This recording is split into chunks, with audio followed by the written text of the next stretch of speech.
welcome back to my channel. My name is Deepa Brar and I'm here to inspire you all to live a deeply beautiful life.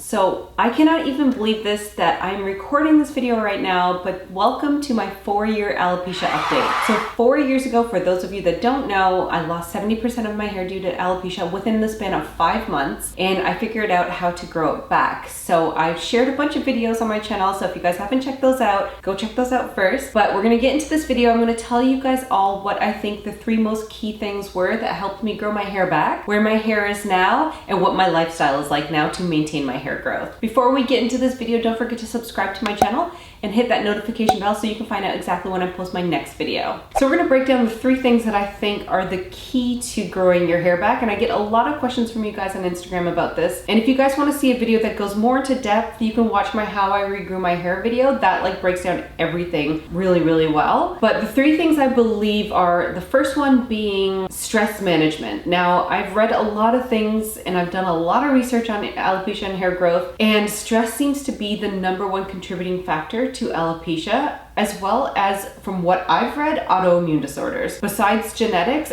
stress is the #1 factor. So I think stress management was so key. And for those of you that are kind of wondering like how to manage your stress, the simplest things you can do is just start walking. Exercise is really, really good. Just do something really simple like walking. I like to just watch something really funny if I'm feeling a little stressed out, or listening to music or talking to a friend. Those things really, really help. The second thing is supplements. So I just went nuts and started taking all of the hair growth supplements. I also had blood work done. So you definitely want to get your blood work taken to see if you're deficient in any sort of nutrients. And the key ones for hair growth are vitamin D, B12, iron, and zinc. Those ones are really important to investigate to see if you're deficient in those. If you are, start taking some supplements in those.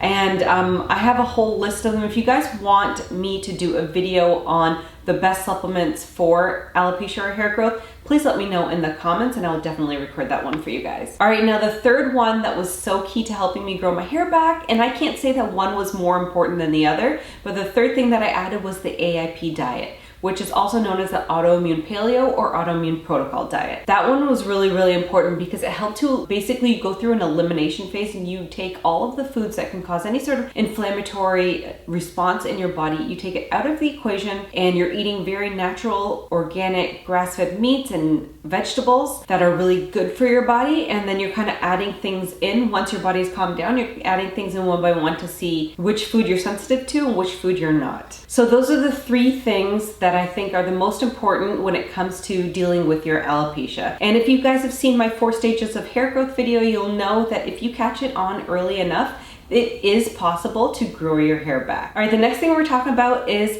where my hair is now. So as I've mentioned, I lost 70% in the span of 5 months. And after about 3 months of doing all of the things that I had just mentioned in the first part of this video, I started to feel little tiny hairs. And at the same time, I noticed that my hair was falling out a lot less. And I get a lot of questions about this because sometimes you're not really exactly sure to trust whether your hair has stopped falling out, or if you think that you might feel regrowth, but you're not entirely sure. Because I'm gonna be honest with you, hair loss alopecia really, really messes with your head. I'd like to tell you that 4 years later, anytime a hair strand falls out, I'm okay. It still honestly feels a little bit like PTSD, post-traumatic stress disorder. So whenever I'm kind of playing with my hair, or if I'm brushing my hair, or I see a hair fall out, I will still automatically, my hand goes through my hair just to see if any more are falling out. If you have alopecia, you'll know that if you do that, you're gonna see a few strands in your hands, or you're gonna see a bunch in your hands. But it's always still sort of surprising to me when I don't see anything in my hands, and it just makes me feel so much like relief and just like calms me down a bit. But yes, 4 years later, I'm still doing that. So that's part of the norm for sure. I totally went off track here. Okay, back to what I was saying. Yeah, so my hair started filling in tiny hairs. I could feel it. It felt like kind of like, you know, like on a guy who has like a really close buzz cut. That's what it felt like. And I would say it took about maybe the first year or two for my hair to grow down to like a length where it didn't look like short hairs mixed in with my long hairs. If you go back, I mean, I don't think you really want to, but if you were to scroll back through my Instagram to like 3 years ago, you'll see parts of my hair were about this length and then the rest was like this length, and it didn't really match. But for me, I kind of wanted to keep the length while it was still growing and catching up. Everybody has to make their own decision about that. But that's how it was about a year after. It was about like this long. And I would say it took about 2 years before it was all sort of blended in really nicely. So in the third year, my patches had started to fill in. So if you see my old videos, my old alopecia story, you'll know that I had 2 patches here. And one of them took the longest to fill in. So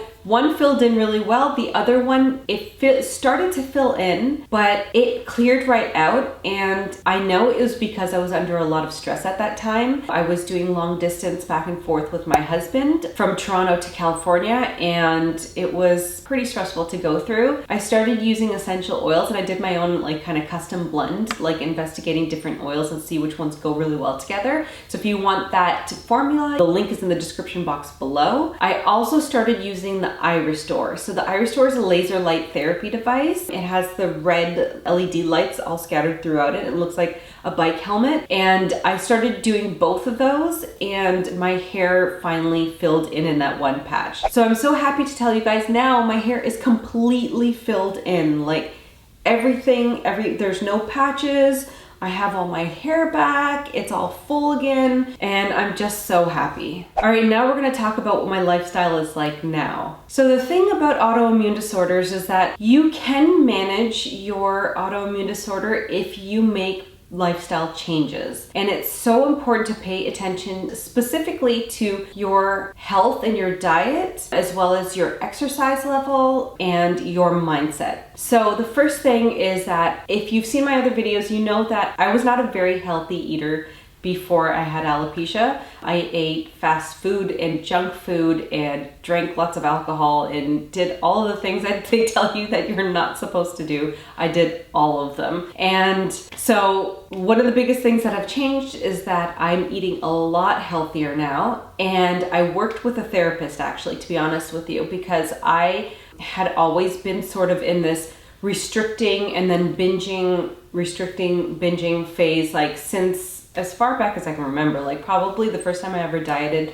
I was 17, and ever since then it's been this roller coaster. I've never been able to be like steady with healthy eating, and it comes from a very perfectionist thinking, where you kind of think in black and whites and absolutes. So I worked with a therapist to kind of help me with my mindset and kind of think more in shades of gray, like incorporating better healthy eating habits rather than thinking about restricting. And that's what really, really stuck. So now I'm eating a lot more fruits and vegetables, and it's kind of just when you're focusing on adding good things, you just naturally start to have less of the bad things. Or I shouldn't say bad, good or bad. I know those labels aren't the best, but like, you know, things that are not the best for your health, I guess. So we all know that AIP can be really incredibly restrictive. So if you're gonna go onto that diet, just know that if you are kind of that person like me who is very like restrict and binge and a perfectionist, I would definitely say find a therapist, find somebody to talk to, somebody, if you can find somebody who works in eating disorders or whatever, that would be really good. That would be really helpful to help you kind of navigate that whole situation. Because for me, I did AIP, I restricted, and then slowly, I started kind of going back to my old way of eating. And so I kind of had to rein it in and find a way to finally deal with the underlying issue, which is the perfectionist thinking. Oh my God, it's so hot. Sorry, I totally had to just get up and go blow out my face because we are experiencing a heat wave in California right now. And the first place that I always sweat from is from my face. I don't know why, but that's just what happens. Anyways, back into the video. So the other thing that I've been doing is I've been exercising more, which I've always kind of been like exercising and then not exercising, kind of like the whole like restricting and binging thing. I've never really been super consistent, except for when I was going through the hair loss. That was when I was the most consistent that I've ever been my whole entire life. But what I decided to do was just start walking every morning. And I'd say I do this about 5 times a week now, and just going for like anywhere from 30 minutes to 50 minutes. And it really helps with your stress level and your mindset, and just kind of makes you happy. I do it in the morning and it kind of sets the tone for the rest of the day.